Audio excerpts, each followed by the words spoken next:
This open world platformer sold over 1.6 million copies in just half a year and is till this day regarded as one of the best games for the PS2. There are two known versions of the game, one for the Japanese and one for the US/European market. But what if I told you? There is another. Welcome to my channel and let's start the video.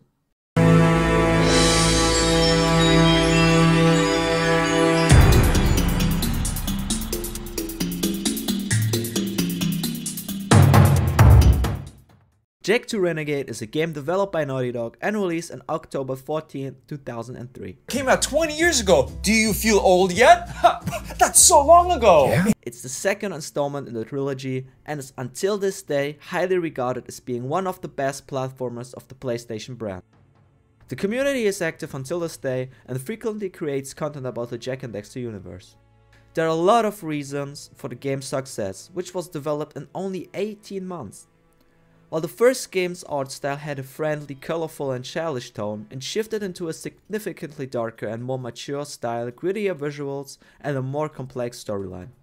This also was the first time ever we could hear Jak's voice, since he was previously silent in the first game but now had a voice provided by actor Mike Irwin. The open world design with a blend of different genres like platformers, third-person shooters and even racing games laid the foundation for being an instant success. Most people have played one of these two versions, but what exactly is the secret version? To answer this, we have to take a short look at something called PlayStation 2 demo discs. And this is what it looks like. It's a typical PS2 disc with unique colors and an odd looking design. Due to them being used for promotions, there was a limited availability, making this Jak 2 version very rare. Demo discs were often distributed in limited quantities, making them relatively scarce compared to the full game releases. As the years go by, demo discs become increasingly rare due to loss, damage or simply being discarded. As a kid, I could not wait to unbox the magazine at home and finally experience upcoming games. Till this day, I still feel nostalgic and kind of anxious when I hear the demo discs menu. Jak 2 demo disc allowed the player to experience two levels from the finalized game.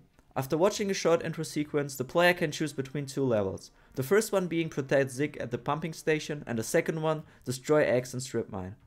While the demo disc first level doesn't differ much from the finished version, having the same layout, objectives and even drops when destroying supply crates, the second level has some bigger differences compared to the end product. Let's take an in-depth look at the changes that have been made. Crates are placed but don't have any content, probably got put there to fill out the landscape. Secondly, the eco walls are activated. Unlike in the finished game, the eco walls are not destroyed and active in the demo. I tried using the ramp but nothing happened, meaning they cannot be destroyed. Thirdly, the dark eco meter is looking odd since it's missing Jak's dark form.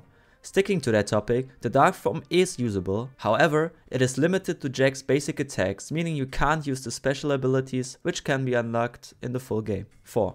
Collectibles are accounted for in the Jak 2 demo, since they are in the score system. However, they cannot be found in the level itself. 5.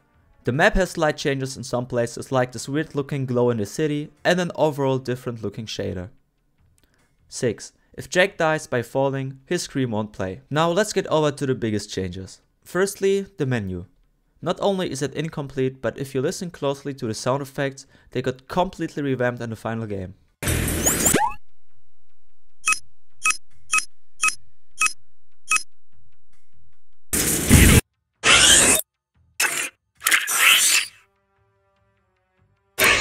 Secondly, for me, this is the biggest change, Jak's blaster. While it is added to the demo, it appears to have a placeholder sound effect, more closely resembling the sound of a real gun.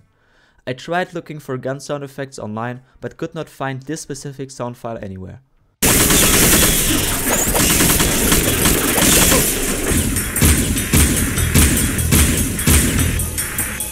Lastly, when starting the level we get a cool art style explaining the hoverboard's movement, and finishing the level we get greeted by a what's next screen teasing the upcoming game.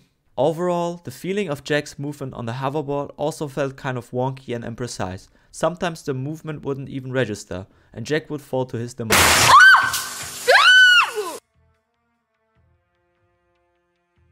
When the game came out, I was way too young to use a PS2, but once I got my hands on one system, I immediately fell in love with Jak 2.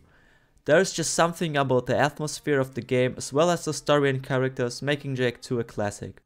So that's it guys, I hope you enjoyed watching me break down the differences in the Jak 2 demo and also felt nostalgic reminiscing about the past. Feel free to share your thoughts about the game as well if you are happy with the changes they made. I would really appreciate it if you could subscribe and share the video to spread awareness about this rare demo disc. I also got a lot of new videos coming up, talking about forgotten PS2 history, so if that's your kind of thing, please stick around. Until then, see ya.